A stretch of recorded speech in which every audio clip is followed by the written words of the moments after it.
مالدیو به عنوان یکی از زیباترین مقاصد اقیانوس هند با سواحل سفید و آبهای کریستالی خودش کلی شهرت داره. اگه قصد سفر به این بهشت استوایی دارید، چیزایی که میگم کلی میتونه به برنامه‌ریزیتون کمک کنه.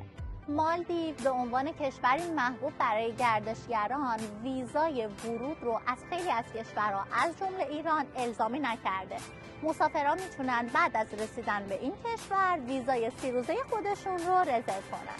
فرودگاه بین‌المللی ماله یا به اصطلاح MLE اصلی ترین نقطه ورود به مالدیوه که اکثر پروازهای بین‌المللی اونجا میشینه.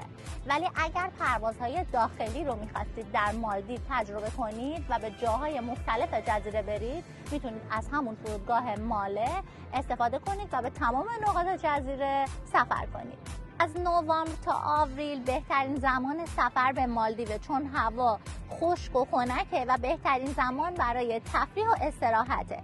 از مه تا اکتبر با بارون شدید و طوفان‌های موسمی قطعاً روبرو خواهید شد. بهتره که بدونید واحد پول مالدیو روپیه است و اینکه سعی کنید پیش از سفر با مراکز بهداشتی در مورد واکسیناسیون و شرایط بهداشتی مشورت کنید. با داشتن این اطلاعات شما میتونید یه سفر راحت و بی‌دغدغه به مالدیو رو داشته باشید و از زیبایی‌ها و جذابیت‌های این شهر لذت ببرید. شما به راحتی میتونید هتل و بلیت پرواز خودتون رو روی سایت فیک خورشید رزرو کنید و خیالتون راحت باشه که 24 ساعته پشتیبان دارید.